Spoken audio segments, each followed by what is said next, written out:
Hi, my name is Josephine Mandamin. Thank you. It looks good. So Josephine, my name's Nazarene. Sorry, wait. Yeah? Oh my goodness. Okay. So this is our first time doing this, and we're still trying to figure it out. Thanks for your patience. It's on. This would actually be for Josephine. Okay. Yeah, I was wondering about that. Okay. Sorry, we're a little nervous. To us, you're like a celebrity. Maybe a little closer to your mouth. If, maybe you could put it on your sleeve or Or your a necklace, collar. perhaps. Okay. Okay, And I'll just, I'll just hold it.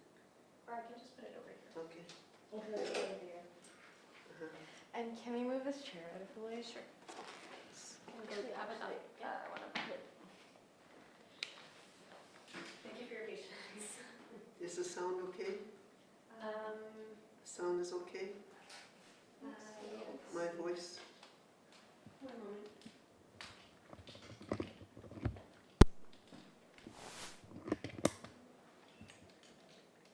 Okay. Okay. Yes, it looks like it's coming. Can you speak? Okay, hello, my name is Josephine Mandamin. Perfect. It's coming in, eh? Yeah, Okay. thank you. Okay. Okay. All right. Can we begin? Yeah. All right, Josephine, hi. Hi. My name's Nasreen, and we came to speak to you today about Indigenous environmental justice, but in particular to water. And we just wanted to ask you, based on your knowledge, how would you describe the spirit of water? What does that mean to you? Well, the way I see it, I don't see it as a spirit. I see it as a living entity, just like the sand and the air, trees. Water too is now considered that it has to have rights too, just like us.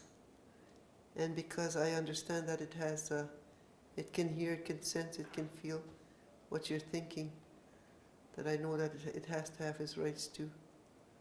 Absolutely.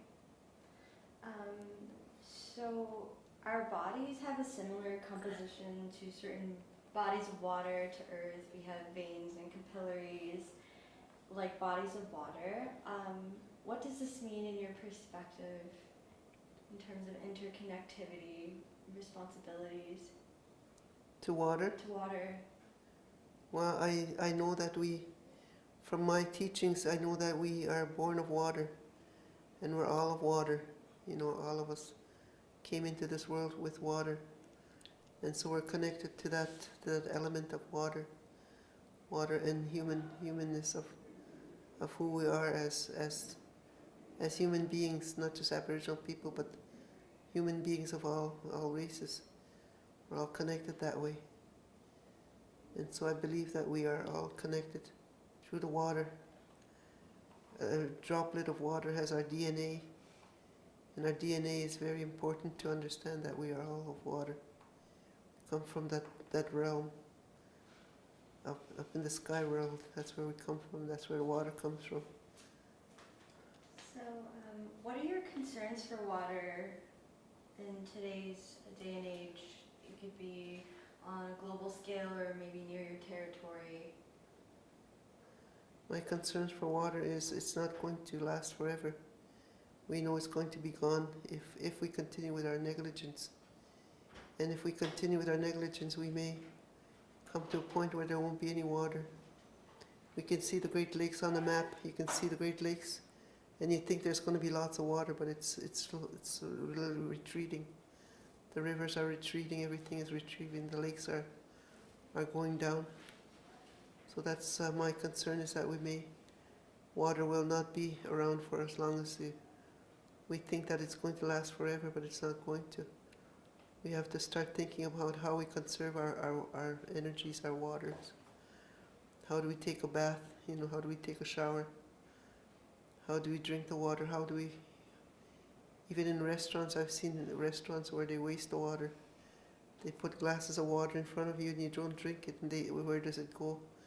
I've asked the waitresses, where does it go? It goes into the sink, into the sewer, when they should be putting leftover water in a pitcher somewhere and giving it to the plants, or outside. Plants are outside that can drink the water. So my concern is that it's not going to be around everywhere. Or in my lifetime, I hope to see that the water will be purified. That's my hope, is that it can be purified, it can be saved. So in your perception, how can we go about valuing water differently? We see it as a commodity. We see it as something that isn't living in dominant Western ideologies. How can we begin to see it from a more holistic and respectful point of view? Mm-hmm. I guess it's important to see it as a woman's part of water life. Water is life. Water, women carry the water of life. That's how I see it, as a very, very integral part of our teachings, is that to respect the water, you have to respect your bodies. And to respect your bodies, you have to know where water comes from. And we're all of water. Near the end of your discussion earlier, you had mentioned the responsibility of women, and I wanted to know if you could speak more to that. Responsibilities of women. You had mentioned, I recall you had mentioned women must pick up their bundles, and Oh yeah.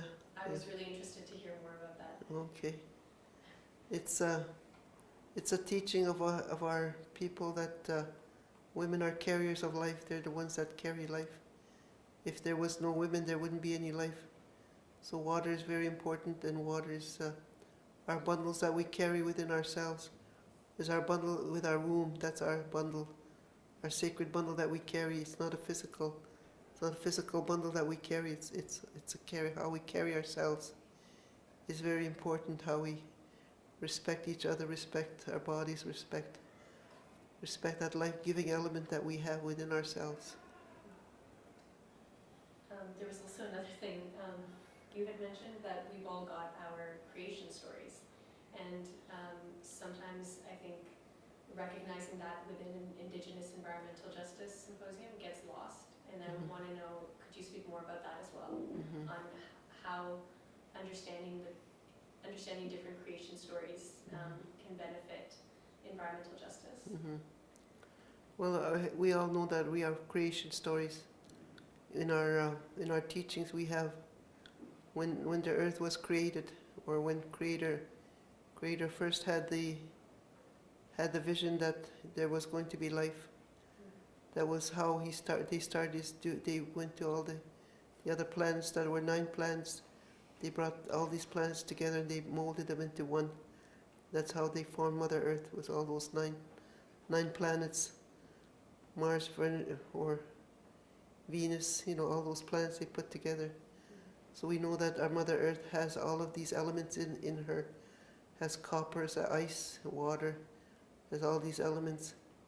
So when that was done, when Mother Earth was done, then Creator wanted to bring humans down to Mother Earth, and so him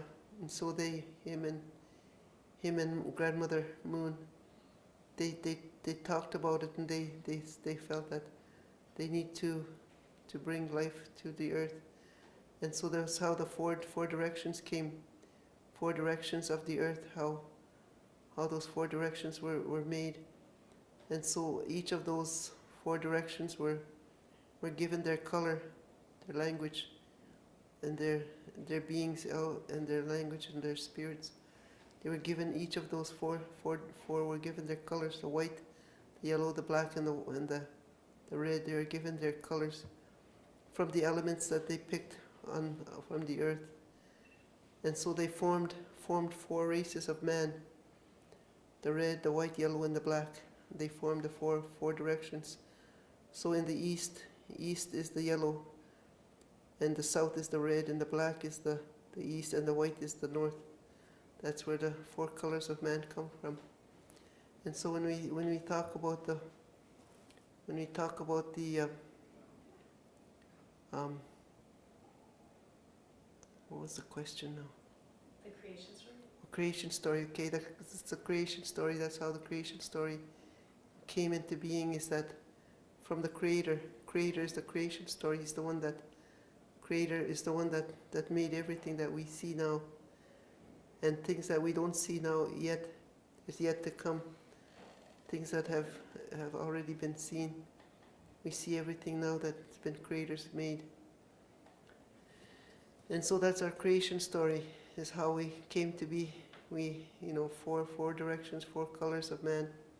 That's how we came. And in the story of the creation story is that when all these four spirits of man were made, creator spent time with each of them.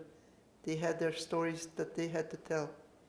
The white have their stories, the black and the yellow have their stories, and the Indians have their stories too. So each of those have their own creation stories. When you look at the white people, they have the Bible story.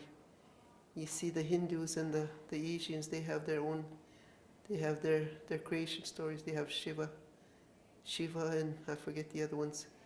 They have their stories, and the blacks have their own creation stories too, and we have our own creation stories. So every creation story is true. There is no lie.